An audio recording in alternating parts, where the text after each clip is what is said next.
Okay, and we are back. Thank you all for joining us for the second Altered Spaces from ASM, where we deep dive topics related to gaming, artificial intelligence, and Web3.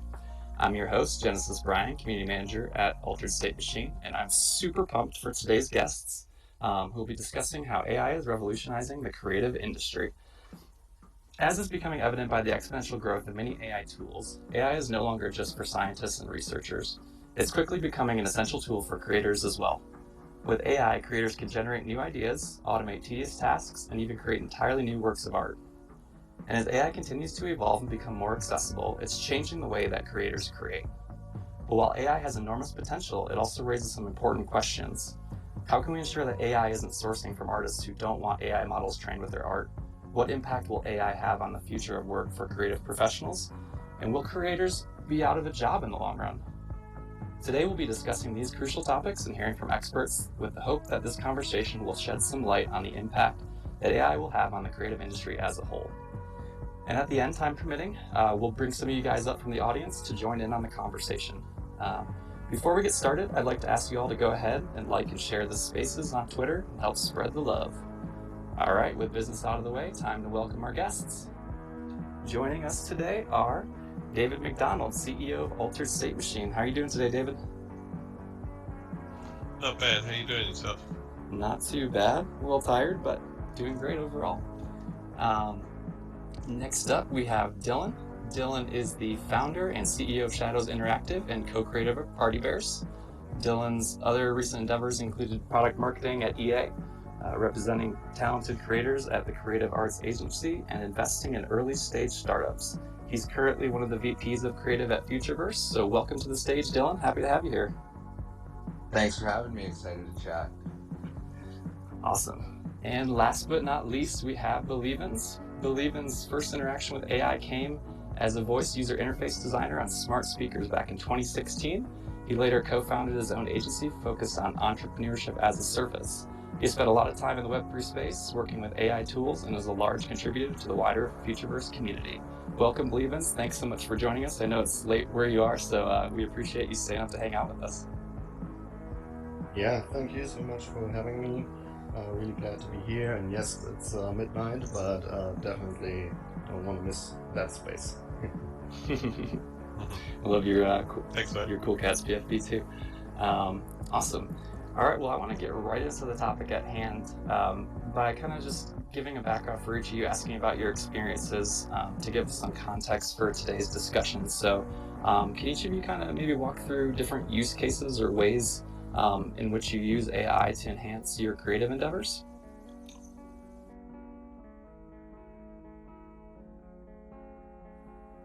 Should I kick off this one, or who wants Yeah, to go go for it. first? Yeah. Yeah. Yeah. So my profession is a UX designer. So lots of like concepts, websites, as you mentioned already back in 2017.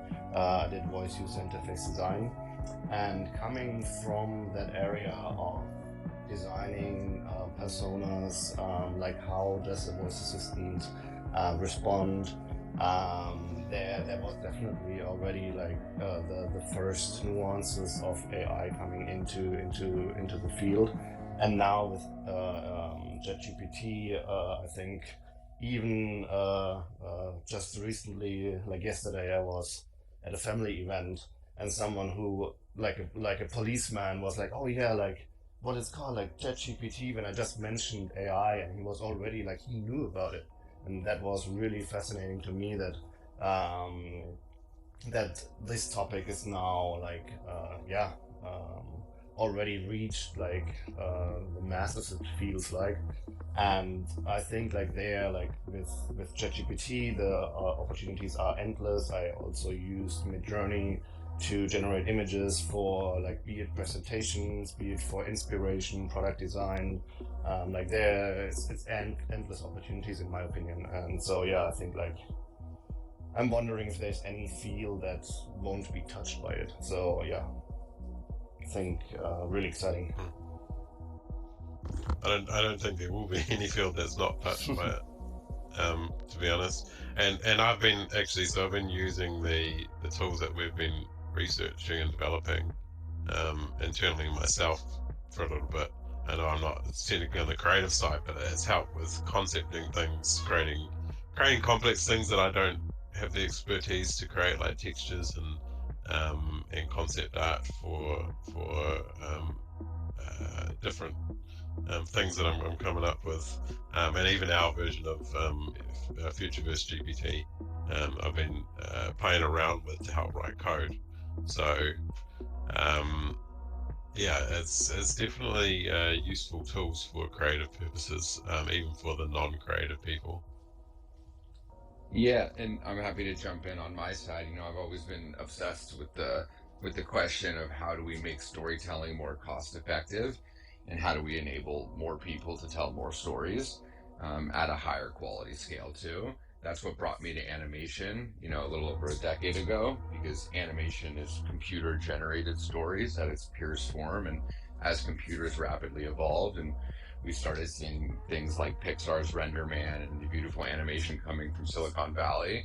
I knew kind of what was coming. And then, about 5 years ago, I started a real-time animation studio focused entirely on animating and telling pre-rendered stories inside game engine render engines like Unreal and Unity. And then a couple of years ago, we started seeing what's coming even further with AI, Dolly, Stable Diffusion, and Midjourney, and that since changed the way we do pre-production and pre-visualization. So we are hell-bent on lowering the cost and the entry to animation and storytelling, and it's a great time to be doing that. Yeah, that's a really unique perspective, and I actually really loved, David, what you were saying. As a non-creative person myself, I'm more of a spreadsheet numbers data junkie. I think one thing that is cool is this technology is empowering even people who don't consider themselves artistic to kind of get more in touch with their creative side and be able to express that in ways that they weren't able to do. So I think that's pretty neat. Yeah, it takes out some of the limitations. I mean, you should have seen the first version of AFA that I built. It was not very pretty, so that way. With access to these tools, the leap that I could make on something like that to something that's a bit more presentable would be quite massive in comparison. Yeah, for sure. I guess this is a question for anyone who wants to jump in there, but what are some of the bigger challenges you faced when kind of learning to incorporate AI in your creative work?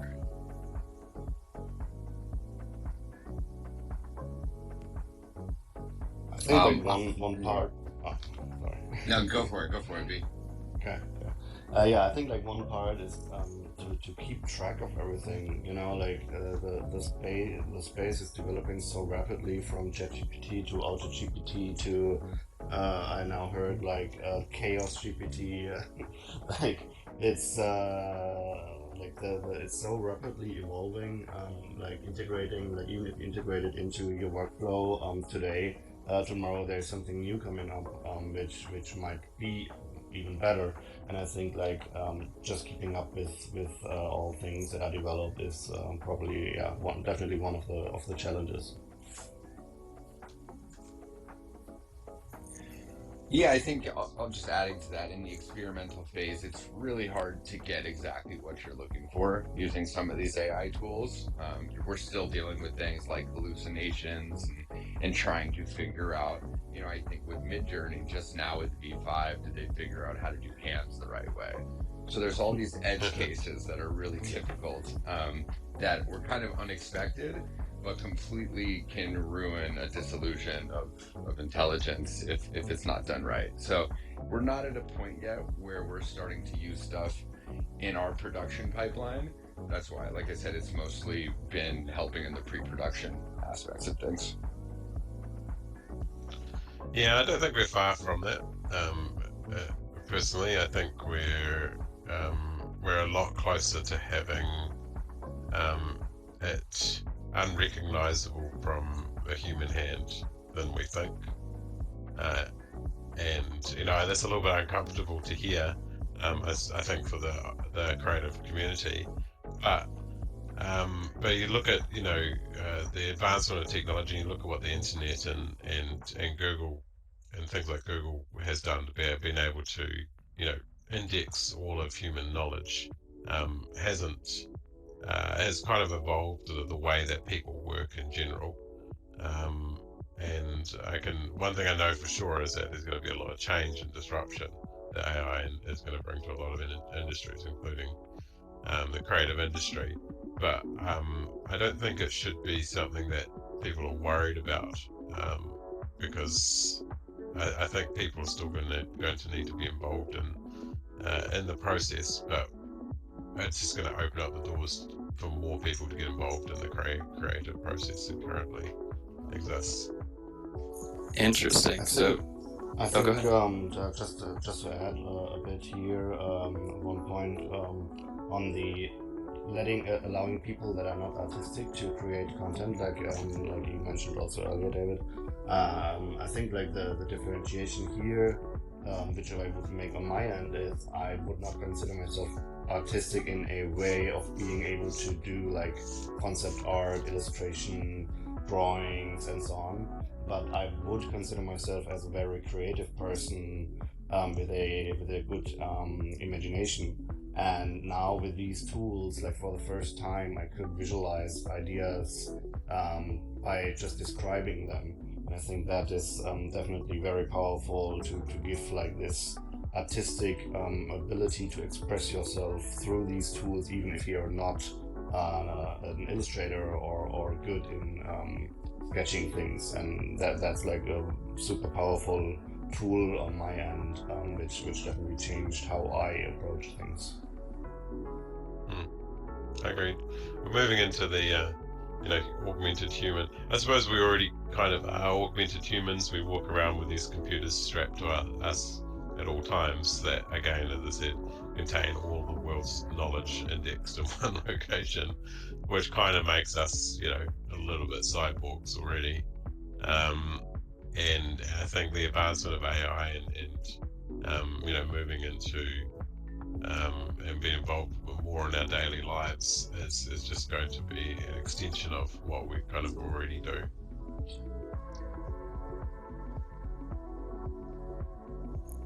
Dylan, were you going to add to that? Yeah, I was just going to say that I think, to me, art is the process of taking something inside your head, whether it's an emotion, a visual, or a story, and then getting it out into a digestible form for an audience or the rest of the world, or even just for yourself. And all these tools that are coming out, driven by AI and large language models, that's what they're doing. They're helping us take thoughts, whether we're an artist or not, and put them out and share them with the world. And that's something really exciting and powerful, because it means we're going to be getting a lot more art. And typically with quantity, you'll find quality comes next. So, it takes a lot in order to produce something of quality. So I'm really excited to see about what non-artists can start producing that we will very much consider art as well. Yeah, that's a good point. So let me direct a question that David kind of answered to you then, Dylan. So David seems to think that most creatives won't be out of a job in 5 to 10 years. Is that your perspective as well? I know there are a lot of people who are in the broader public are concerned that that's going to be kind of the future and where AI takes us. Yeah, I think, this is a pretty controversial opinion and maybe a bit pessimistic, but I would frame it more as good artists will not be out of a job. I think whether it's art or any profession, really, you've got about 20% of a workforce or of a group of people that really drive most of the value in that profession, and then a lot of people who are just trying to get by. And that's just the cold reality of it, I think. And I think people who are just maybe skating by, doing rote tasks, routine tasks, they might be in more trouble than they'd like to admit. But talented artists will always be in very, very high demand.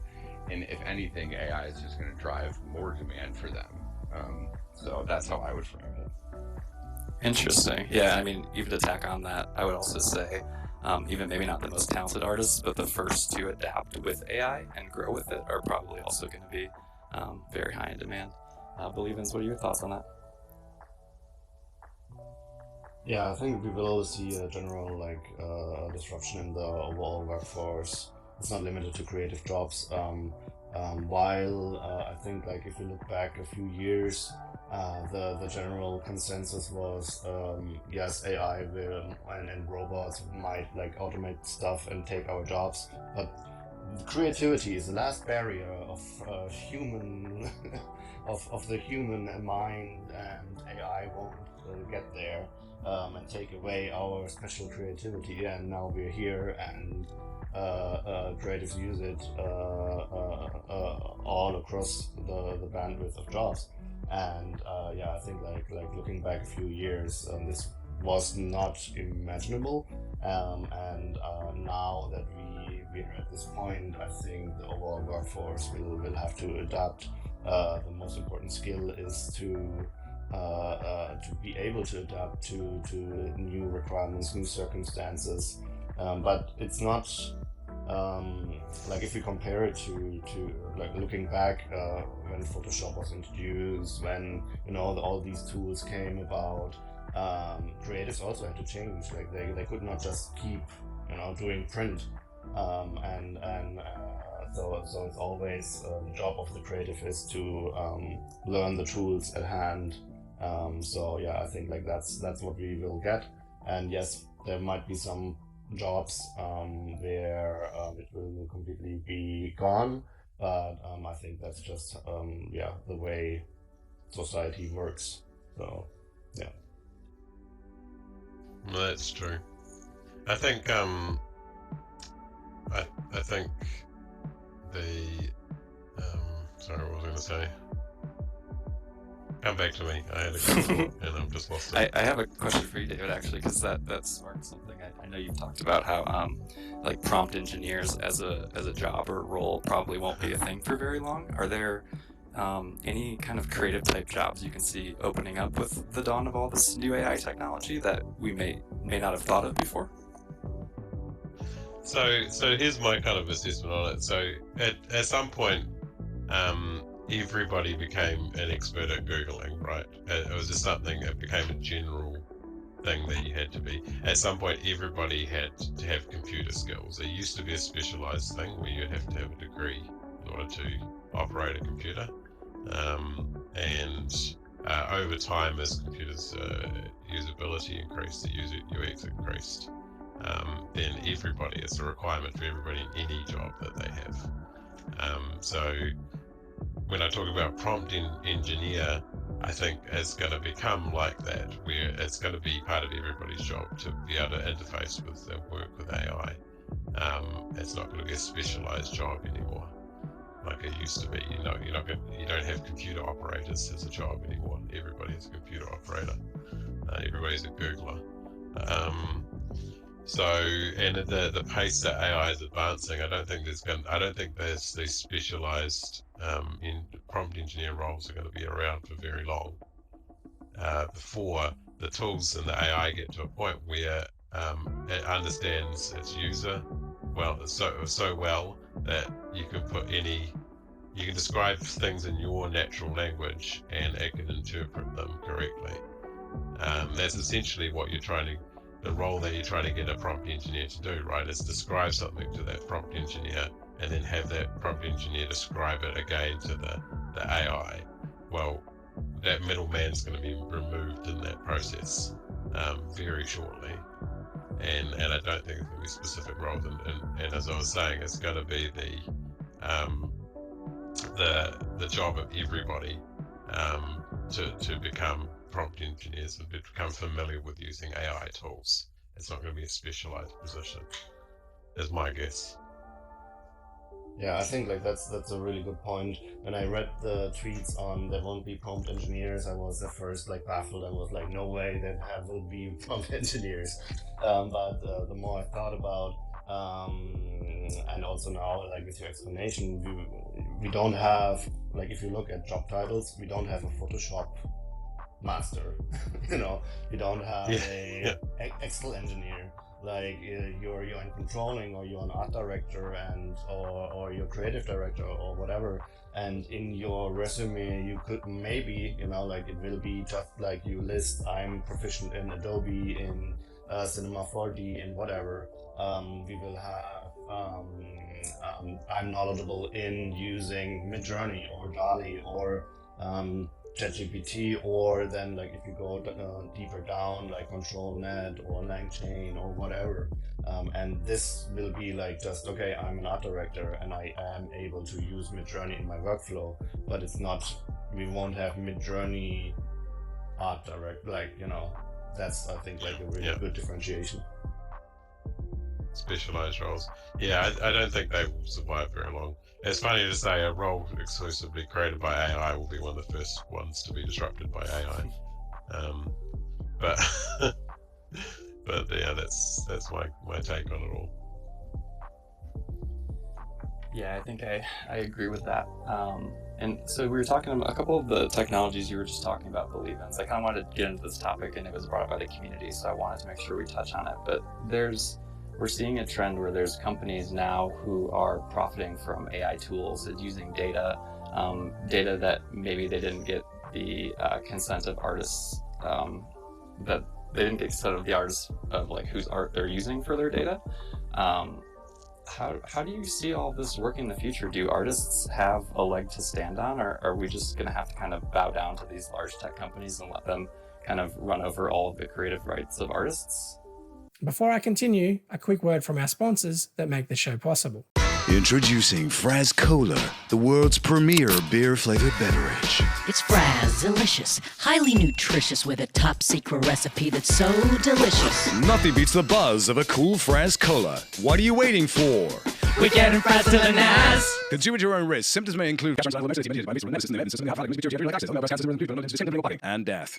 I'm going to jump in and comment on this. Yeah, but I was kind of leaving that one towards you because I know I've heard you talk a little bit about it before.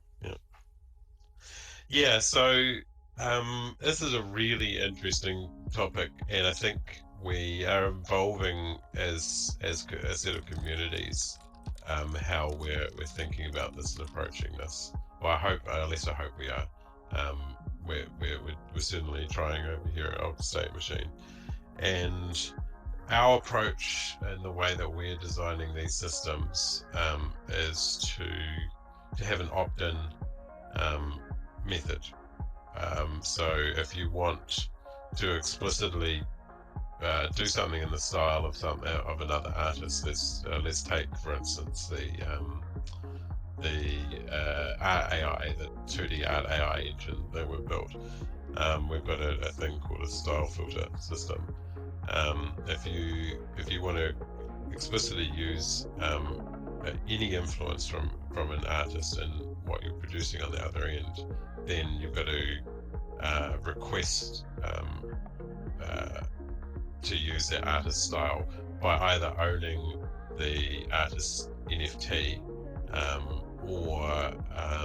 or purchasing on the ability to do it on the point, or they could give it away for free. But either way, there needs to be some sort of explicit consent before you do anything, even remotely in their style. So you could mix, 12 different styles from 12 different artists together, but each of those artists will have the opportunity to opt into having that ability. So that's been kind of our approach. I think it's an interesting can of worms to jump into, because so at some point, you say, okay, so an artist might go and look at all the work from a human artist might go and look at all the work from another artist, and then draw inspiration from that, and that's considered derivative art, and that's okay. At what point does that process break down when you include a machine in the process?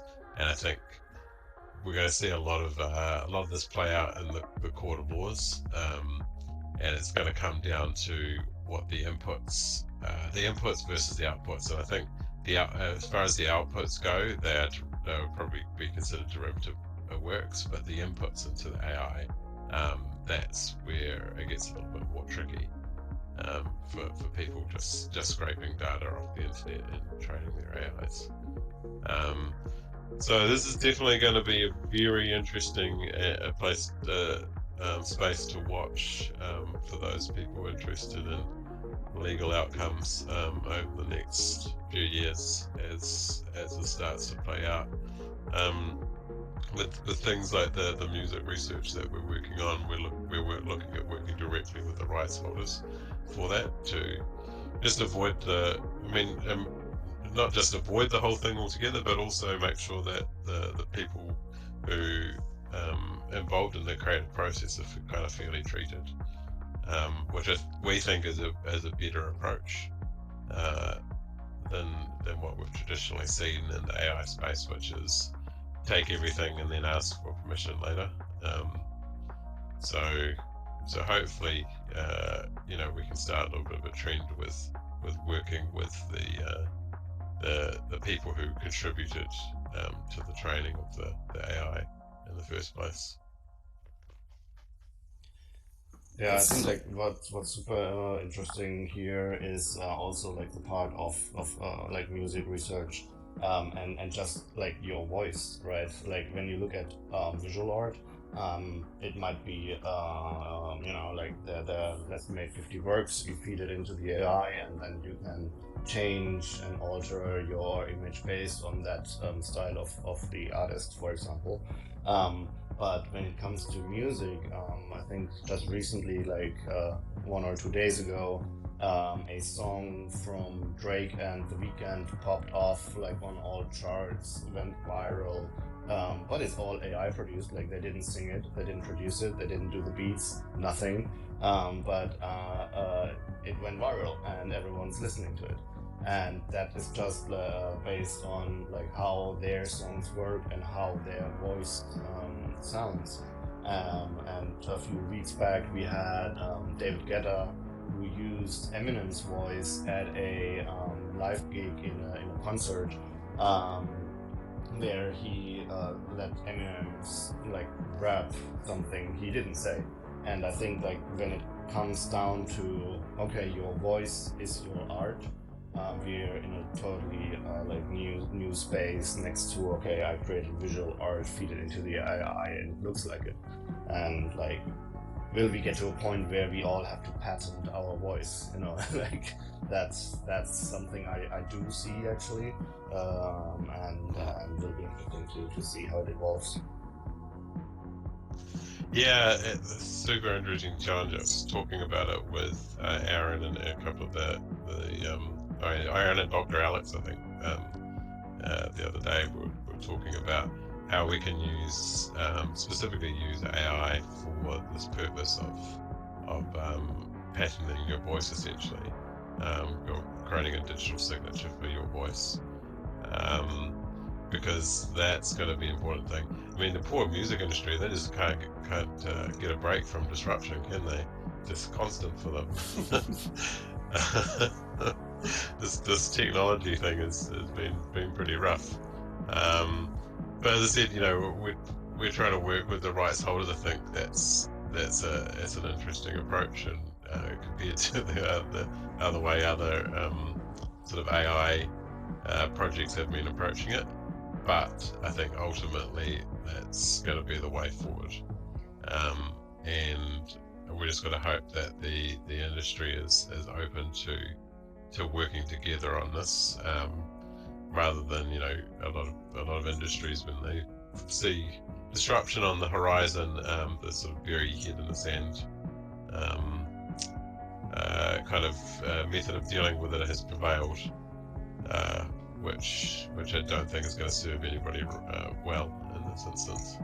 Yeah, it's funny timing, because I think this weekend was a bit of an inflection point, because celebrity voice matchers have been around for like a decade, and we've had celebrity soundboards and all sorts of different stuff where you could pirate sounds and voices, but they were always just viewed by the industry as cute and one-off and kind of gimmicks. But the second that song came out from the Drake and the Weeknd by that unknown artist ghostwriter, it was like, okay, this is good. This is as comparable as a big major release that a record label would pour millions of dollars into. And that changed the conversation almost overnight. And I think already we're seeing them, the attorneys get up and everyone say, okay, now we need to figure this out. So it's funny how fast things change once the quality perception changes. Yeah, and I think it's a different world as well with the creator economy, we've got, you can make a living with a small crew in a studio on a YouTube channel, right?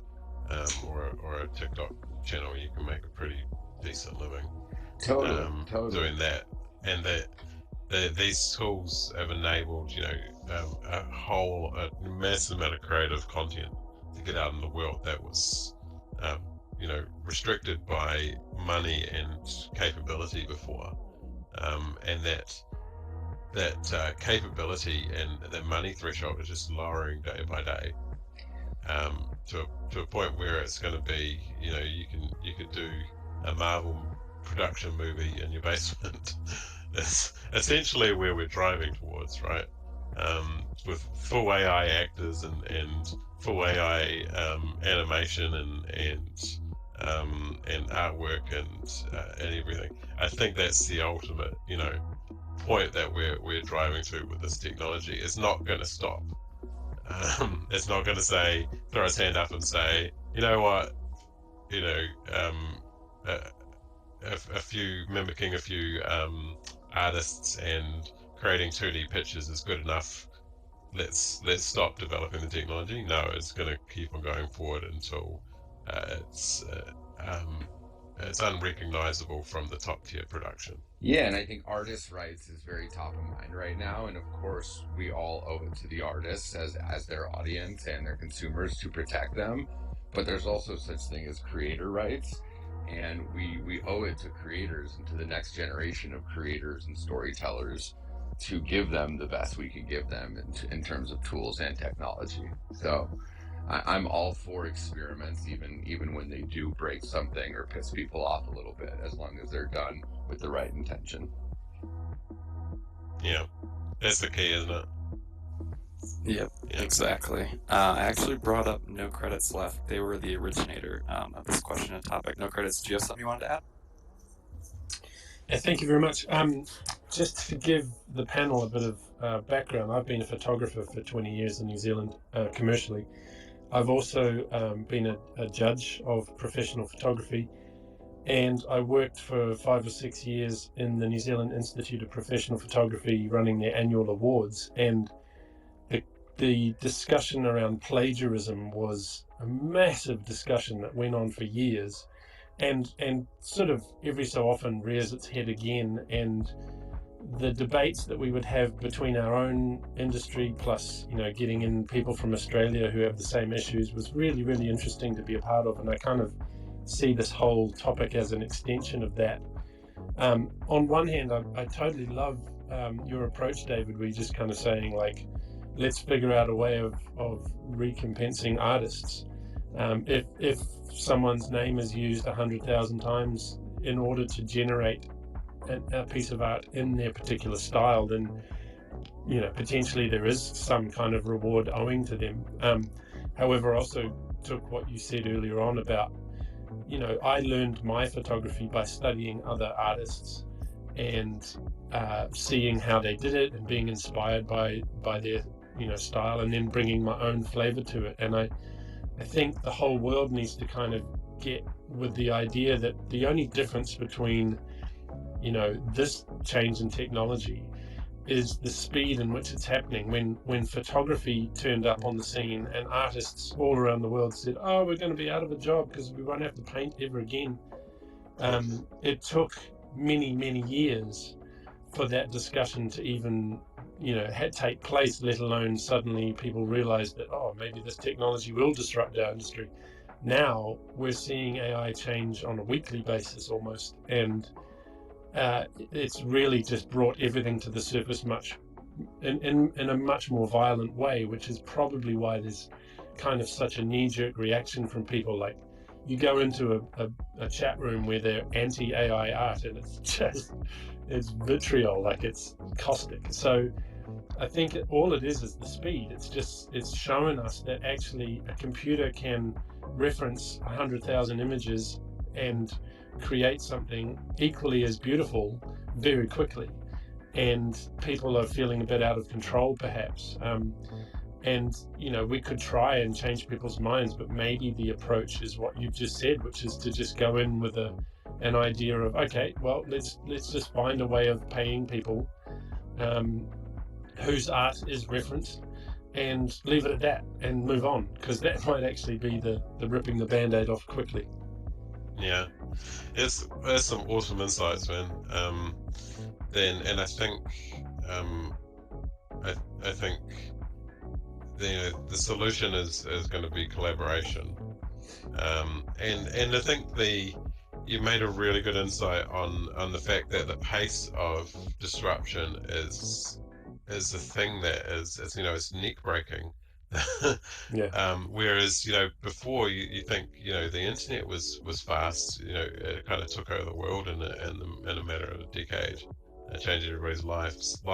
This is doing AI is doing things on a 10x pace to what we experience, the disruption we experience with the internet. So I think that's going to be the challenge for everyone. We're not strangers, especially the generations alive today are not strangers to disruption. It's not a foreign concept to us for the majority of people. It's just the pace of it. It's just dialed up to 11, right? Yeah, it's a super interesting topic, and people get really passionate about it, and I think it's kind of on us, I guess, as leaders in the space to be wary of the fact that people are going to get emotional about it, and maybe look at a solution rather than an argument. It's going to be almost fruitless trying to bring people up to speed who haven't been, like I consider myself a complete amateur in the space. It's only because of you guys that I've learned about it. But then you talk to my sister or my dad or my next door neighbor, and they're just so far behind, it's ridiculous. So it's probably that proactive approach of finding a solution rather than trying to convince the world that it's actually not stealing someone's art. Yeah, and also, for people in AI to stop stealing people's art. I mean, that's probably that would be nice, nice thing for technologists to do is to maybe go to the communities first, in the first instance, and at least try and start that dialogue. I think there has been a little bit too much liberty in defense of all those people on those creative forums freaking out. I think there's been a bit too much liberty in the ask for permission later kind of concept and approach that a lot of people in the tech industry have taken to this level of disruption. Yeah, it's really hard to get respect for creative work. As a creative, I've noticed that corporate people who request my services really it's rare that they request them because of my artistic value. It's like they've got a job they need doing, and they look at me as a tool, like a pool cleaner or a brush for your toilet. And it's really hard for me to then turn up, and then the day that I'm sick, or they choose to go with someone else, and they come back to me and say, "Oh, we really missed you. You should have been on that job." It's like, well, it's because that is the element that I bring to my art, is me and the way I see the world. And you have 100 photographers in one place taking photos, you'll get 101 different photos. It's everyone sees the world differently, and yet there's this kind of aversion to wanting to value someone else's way of seeing the world when it comes to recompensing with finance. They just want to keep it as cost effective as possible and move on, and so it's always going to be a kind of an arm wrestle. Yeah. But thanks for the conversation. It's really, really interesting. I mean, thanks for jumping on board. Yeah, it's great insights, and next time we do one of these, probably should have you up and dive in a little bit deeper. Yeah, cool. Thanks, guys. Yeah, that was an awesome perspective. Thanks for sharing. And with that, I'd like to also welcome up people from the community. If you want to come up and ask questions of our guests, put your hand up and we will get you up here shortly. Believins, did you have kind of a sidebar to this topic a little bit that you wanted to discuss? So there's one part that's quite interesting to me, and the opinion of the panel here, how should AI be censored?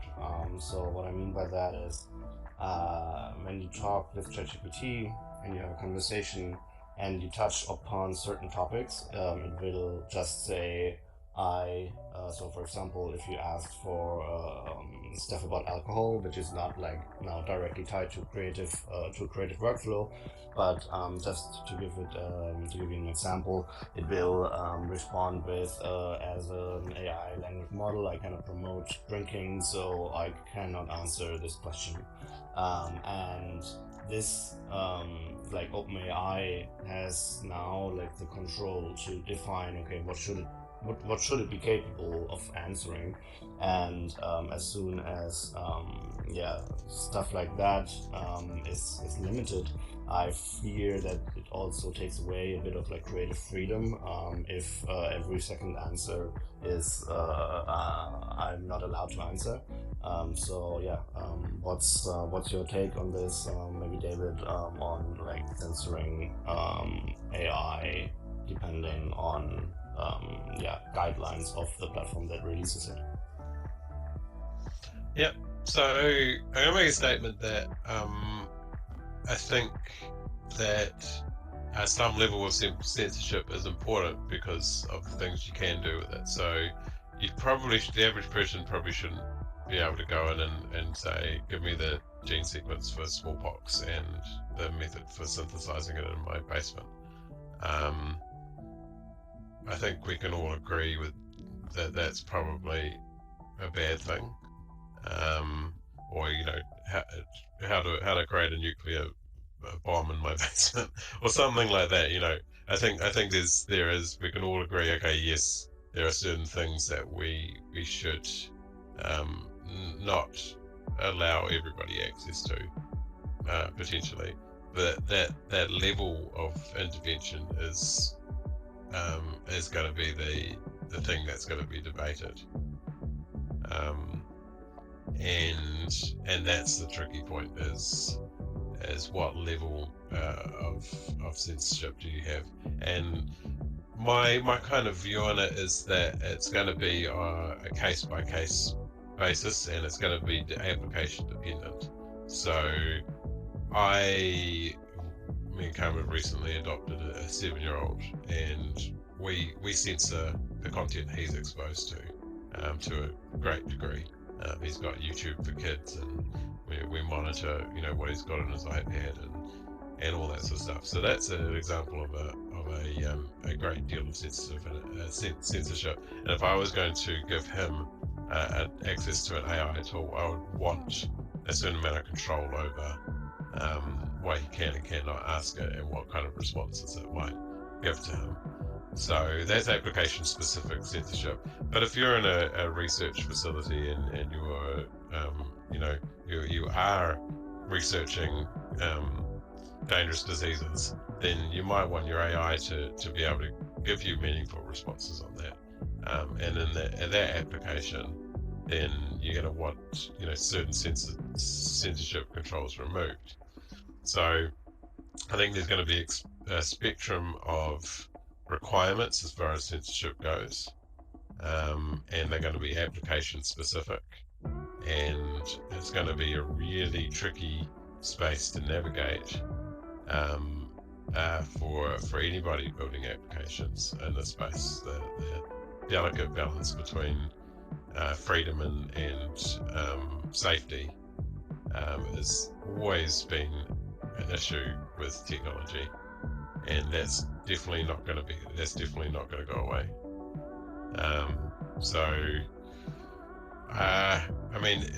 You also got to keep in mind, the tools that are available now, they're early proofs of concept. This is not what AI is going to be. This is not the endpoint. So I think people, in all fairness to the guys over at OpenAI, I think they've been cautious, which is probably a good approach, as opposed to being reckless when it comes to this stuff. So in this early concept where we're just finding out how people are going to use it and react to it, I would I'd probably, recommend a cautious approach rather than a reckless approach when it comes to this stuff. That seems like a reasonable way to go about it, and I agree. I think you want to be more cautious with new technologies like this than just kind of throwing caution to the wind. AGM, I saw you raise your hand. You're up on stage. Welcome. Yeah, thank you. Actually, I think Believin's kind of just got a bit ahead of my question on that. So it's kind of maybe an extension of what Believin's was bringing up. Because I really enjoy playing around with AI art and been doing it for probably about a year and a half, and do a lot of stuff just for fun. And the other day I was on Midjourney, and I was just having fun creating cyberpunk versions of different world leaders, and suddenly found myself getting my account banned for trying to do a cyberpunk version of President Modi of India and a cyberpunk version of Xi Jinping from China. And kind of like I believe artists will, take new tools and just adapt, right? Photography didn't kill art and Photoshop didn't kill art. People take these new tools and just adapt them. But it's interesting to have a tool that an artist can use, which, a camera doesn't control what you take a picture of, right? And Photoshop doesn't control what you create an image of, right? The artist still has a lot of leeway in that. I might just jump in there quickly on that, because one thing Photoshop does do, it won't let you copy money. So there is some of those controls in there that have been around for a while to prevent you from doing things like that. So it's not unheard of that tools have some inbuilt censorship. But I do follow up with your point. Sorry to interrupt. I didn't know that with Photoshop. I've never tried copying money. Yeah, give it a go. It'll yeah. Don't give it a go. Trying to get him on a list. On the FBI knocking on your door. I guess maybe you've already spoken a bit to my question, but really I was just wondering, your thoughts on how this will affect, the creative arts and expression, and how it should affect an artist's expression, because we will see situations where, or we already see situations where people are creating outputs that can be deceptive and misleading, and they're very persuasive. But there's also a role of artists to kind of critique society, and art has a very important role in kind of political speech as well. And it just kind of struck me how powerful it was when I got banned from Midjourney as a tool to influence that. Yeah, so I think it's going to come down to application specific. I mean, you wouldn't go to Adobe stock images for politically thought-provoking images, right? That application is not for that purpose. And I think things like Midjourney, that might be the Adobe Photoshop, Adobe stock photos repository of AI and creation of AI images, and you'll probably see applications pop up that are have a bit less censorship, where you would go for that sort of thing. That's kind of how I see the landscape evolving. As I said, the tools that we have now are just sort of early prototypes of what you're going to see coming out, and you'll find certain tools will be used for certain things, and I don't think you would go to Midjourney to create those kinds of images. You would probably go to another application that somebody else has built specifically to be anti-censorship for that sort of stuff. I think, or build it yourself. I think what we do need is a lot of transparency around what is and isn't allowed from these private companies, because realistically these private companies can make the rules that they want to do, and then we can vote with our time and whether we don't want to use it or not. But some companies need to raise their hand and say, hey, we've taken money from the Chinese government, so we are going to abide by their rules, or just to be more straightforward and let everyone get on the same page and not have to find out after they've already been banned. Yeah, good point. I agree with that.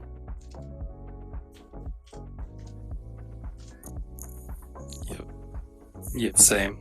Can I ask, do you think it is, for developing different applications, is it cost prohibitive in terms of like the amount of training that is required? So you could go right now and pick up a stability AI, go to Hugging Face and get a model, a stability AI model, and spool up your own instance on your own computer right now and generate whatever you want. There's a whole bunch of online guides on how to do that. And it's not, as long as you've got a computer that can run it, it's not particularly cost prohibitive to do the inference. To train these models from scratch, that's where the massive cost comes into play. That's where you need a whole bunch of computing power in order to train them. But on the inference side, it's pretty light in comparison. There's actually also like if you talk about ChatGPT, you can check out GPT for all, where you can download a client running locally. There are different models, training models, which you can use. It's about 4 gigabytes of like the model size, and so you can also run it locally. Of course, the quality is not as good as ChatGPT, like Model 4. But we will definitely get there, that you can just run it locally and don't have API costs or anything. Yeah. So these, so right now, there's alternatives to these tools where you can just go and create your own instances, and be completely untethered from the censorship of the other companies. Awesome, thank you. You've given me a new ideas to go play with. Yeah. Good luck. Have fun. Yeah. Thanks for answering. No problem. So I have another question, maybe to Dylan. Creative world building, with, like you mentioned, you work like with the party bears and all like the animation tools. How do we get to a point where we can just prompt to 3D world?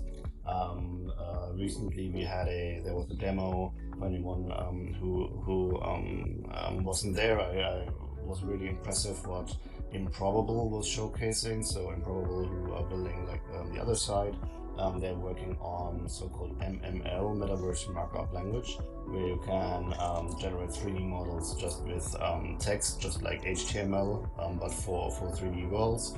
And what they showed was a speech to text to 3D model. So they interpret what you say and generate a 3D model from that. So yeah, what do you think? What's your take on world building with AI? I think the job for virtual architect is going to definitely be a thing in the future. I think there's a lot of tools already kind of in early experimentation where you can do this. David can talk more to the technical kind of feasibility of it, but it's a problem that's been figured out. Roblox and UGC companies like that are kind of the tip of the spear. David and his team have a lot going on in that category, so I'll kind of let him share what he can. But, you know, it started about a decade ago with procedural generation of grass and forests and stuff like that were essentially just repetitive patterns with slight tweaks. But we're already at a point where you're going to be able to create an infinite amount of one 3D assets to kind of customize your world. And that's going to be super exciting. And I think a very young generation is already grown up on this. So they're going to take it to a next level that's going to be really exciting. Yeah. I mean, definitely the tools that we've been working on have this kind of thing in mind, where you'll be able to go into a world and say, you know, I want to build a house, and these are all the things that I want. You know, this is the style I want the house in, and this is the the NPCs I want the house populated with, and this is the story and narrative that I'm trying to say, or is connected to this story and narrative, and then have that all not procedurally, but AI generated for you on the spot. That's kind of the space that we're researching in at the moment. So we have things like AI 3D model generation that were built to do that, and AI motion generation, which is another pretty important thing, is to be able to have real-time motion for the objects and characters that you generate, which is a space that needs to be solved. So there's a bunch of small research things that need to be solved before we get to that point where we can use these tools and have them and an experience available for people to create whatever their minds imagine. But it's not going to be long before those tools are available for people to consume. That's awesome. I wanna be respectful of everyone's time here, and we're near the end. So I wanna put one more question out to each of you, which would be, what advice would you give to creatives who are interested in incorporating AI into their work? Maybe people who have never touched AI, or who are just kind of to start to dabble. Like, what advice would you give them? Well, play around with the tools. Don't be shy to download them yourself. So get out there and get a version of Stable Diffusion and get some of these other tools that allow you to play around and tweak the actual open source systems and models yourself. That's probably a good starting point. They will give you an understanding of how they work and kind of make you ahead of the curve a little bit, as opposed to just using the tools that are out there and published online. I think it's worth the extra effort to sit down and read the information, go on the GitHubs, watch the videos, the tutorials on how to set these things up and get them working for yourself. Yeah, I would just add that if you want to kind of laser focus on any niche, there's tons of new tools. I use Futurepedia as like an ongoing catalog. They're adding 20 to 30 tools almost every day now, and you could really go down specific angles. And the other kind of recommendation I'd make is to have an idea of what you want to create before you start using the AI. So you don't want to just use the AI just to use the AI, because then oftentimes I find people come away with like, oh, it wasn't as powerful as I thought it'd be, or oh, it couldn't do anything too cool. But if you have a specific goal in mind, you want to create X image or Y world, you'll find it's a lot more powerful and kind of mind blowing in what it can do when you know what you want to create. Yeah, I think like it's that's really good advice, and one thing I would add is probably to follow the right people on Twitter, because there is a massive bunch of people experimenting, playing around with the different models. Now that Twitter algorithm at its best, my feed turns more and more into AI content from Web3 to AI. And I feel like every single day there is a massive thread on a new development in the space, and someone who came up with something new, like recently a ChatGPT generated language to compress data into smaller text. And so yeah, I think like just follow, look for people on Twitter, interact with them, ask questions, and there are so many brilliant minds around, and that's the advice I would give.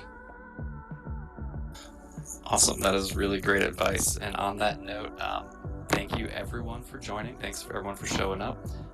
We can continue the conversation in the Discord if you want to keep chatting. Maybe Believins will share some of his top Twitter follows. But thanks again, everyone, and Believins, thanks for staying up so late with us. Cheers, guys. Cheers. Thanks, guys. Cheers. Thanks, everyone.